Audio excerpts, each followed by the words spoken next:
serat pertama sebenarnya yang cerita tentang Semar itu ada serat namanya Serat Sudomolo. Serat Sudomolo ini cerita yang nanti melahirkan tradisi ruwatan. Ya kamu cari sendiri isinya. Di situ nanti Semar muncul sebagai yang ngomong Sadewo. Sadewo itu Pendowo yang paling ragil. Yang dia ini nanti yang satu-satunya yang bisa membebaskan Betari Durga dari kutukannya. Betari Durga itu awalnya istrinya Betara Guru, cuma karena dimarahi oleh Betara Guru karena diajak main tidak mau. Jadi suatu ketika jalan-jalan di atas laut, Betara Guru, ya istrinya sih namanya Dewi Umo. Dewi Umo ini ya karena cakep, pas jalan-jalan Betara Guru ingin ngajak itu. Kamu ngerti itu ya? Ya, karena pengen ngajak, cuma Dewi Umo tidak mau. Di luar di atas laut ya malu toh ya. Nah terus saking nafsunya sampai air maninya Betara Guru netes ke laut. Dan dari situ nanti lahir namanya Betara Kala. Nah terus Betari Umo ini yang nolak dimarahi sama Betara Guru, terus dikutuk jadi raksasa perempuan namanya Betari Durga. Nanti dia kalau di wayang punya keraton namanya Gondomaye. Dan yang bisa membebaskan dia dari kutukannya itu ya Betari Durga ini, si Sadewo ini. Cuma kan nggak gampang untuk bebas dari kutukan. Yang ngawal, yang ngasih nasihat terus menerus ini Semar. Dari situ nanti lahir ruwatan. Biasanya ceritanya ya cerita ini kalau wayang ruwatan. Nggak boleh sembarangan, ada tradisi sakralnya. Sebenarnya banyak makna-makna simbolik. Ya kapan-kapan kalau ada sesi lowong kita belajar filsafat wayang. Karena filosofinya lumayan. Cuma kapan-kapan saja. Hari ini kita kenal Semarnya dulu. Kita kenal, saya bilang kita masuk ke pinggir-pinggir, nyari bungkus-bungkusnya dulu. Ada apa yang kita bisa ambil dari Semar. Dimulai biar banyak hikmahnya. Dongengnya kapan-kapan atau kalian baca sendiri ceritanya. Gue tak cerita gitu. Karena ceritanya kalau wayang itu kan jangan satu cerita itu bisa dinarasikan. Padahal ceritanya pendek, kalau kamu tulis paling bisa 2-3 halaman kuarto. Tapi begitu nyampe di mulutnya seorang dalang, dia bisa jadi semalam.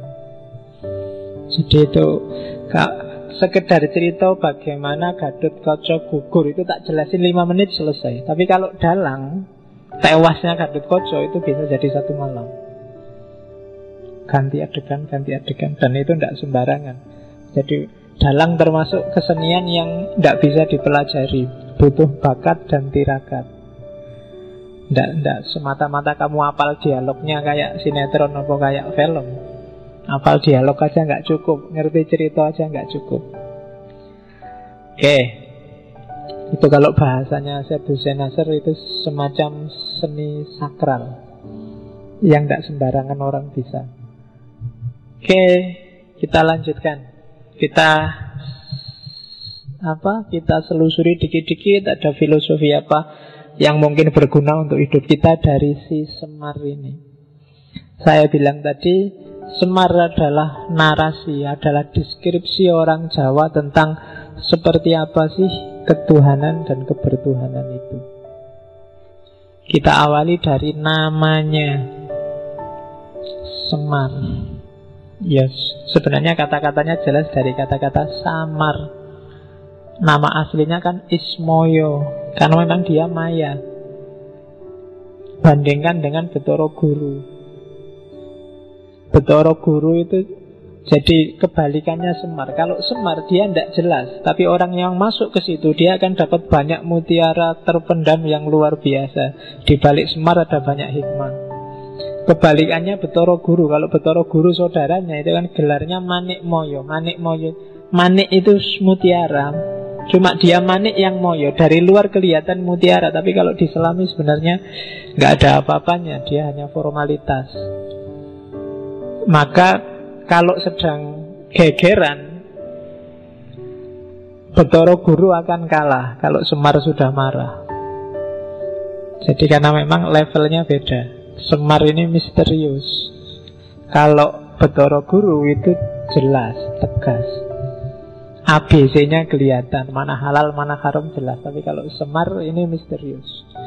Misterius itu kan lebih menarik daripada yang jelas dan tegas. Oke, kamu juga gitu. Jangan jadi orang yang gampang ditebak. Rodok misterius sidik gitu. Kalau orang gampang ditebak itu cepat selesai. Pacarmu juga cepat bosen. Jangan mau gampang ditebak. Kalau hati-hati lo pacarmu selingkuh. Alah, tenang aja, nggak mungkin selingkuh. Aku sudah ngerti. A sampai Z dia itu tidak enak. Orang dikejar-kejar itu karena misterius. Begitu kamu selesai dan nggak misterius, nggak ada orang ngejar-ngejar kamu. Sudah jelas. Oke, Semar, Maya. Jadi Ismoyo. Orang selalu nebaknya salah kalau berhadapan dengan Semar. Dianggap A ternyata B, dianggap ketawa ternyata nangis, dianggap berdiri ternyata duduk, dianggap seneng ternyata susah, jadi Maya.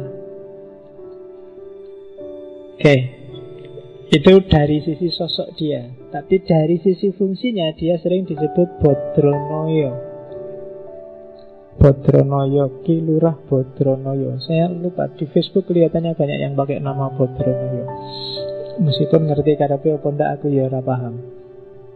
Jadi Bodronoyo itu dari kata-kata bodro, bebodro. Bebodro itu membangun dari bawah, dari pondasi. Kalau noyo kebalikannya, utusan dari atas. Jadi Semar adalah sosok yang dari atas ke bawah sekaligus dari bawah ke atas. Dia membangun dunia, tapi hakikatnya dia bukan orang bawah, tapi orang atas. Jadi dia ini utusan sekaligus orang biasa. Dia ini berusaha sendiri sekaligus dibantu dari atas. Makanya Semar Bodronoyo. Dan tidak mudah jadi semacam ini. Orang biasanya salah satu. Kalau kiai-kiai, para ulama, para wali itu biasanya noyo, nayoko. Dia dapat ilham, dapat wangsit dari atas terus jadi. Atau kayak kita yang awam itu biasanya bodro. Kita dari bawah, belajar sendiri, nyari hikmah sendiri, sinau sendiri. Tapi kalau Semar dua-duanya. Dalam banyak cerita bahkan Semar nantang kahyangan. Itu kan nantang yang atas. Namanya akan disebut Semar Gugat. Jadi Semar Gugat itu Semar tidak terima kalau ada skenario dari para pimpinan dalam tanda petik termasuk Bathara Guru yang di kahyangan yang tidak adil. Kalau dia sudah merasa semacam itu, biasanya terus dia melakukan gugat. Kalau Semar sudah gugat, nggak ada yang berani ngelawan. Dan itu biasanya personifikasi terus sama orang-orang sering ditafsirkan kalau ada rakyat marah dan demo, itu versi Semar yang gugat, orang kecil yang marah. Tapi sebenarnya Semar nggak sekedar orang kecil. Dia orang kecil sekaligus orang besar.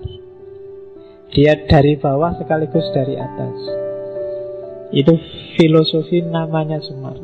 Dan sampai di level ini sebenarnya ini sudah kecanggihan ramuannya para wali untuk menyatukan di satu sosok sekaligus seorang filosof sekaligus seorang wali. Itu agak berat. Bodronoyo. Kalau dalam tradisi Persia kan ada beberapa filosof yang sekaligus wali. Filosof ketika berhadapan dengan manusia di hadapan Allah dia seorang wali. Ya mungkin kenal model-model Ibnu Arabi, Jalaluddin Rumi dan kawan-kawan. Itu bisa digelari Bodronoyo. Dari bawah ke atas sekaligus dari atas ke bawah. Dan itu seperti apa hakikatnya pasti misterius, susah ditebak, makanya digelari Semar. Di luar dua nama ini dia punya puluhan nama sesuai cerita masing-masing. Setiap cerita kadang-kadang ada namanya sendiri. Tapi yang utama ini Semar dan Bodronoyo.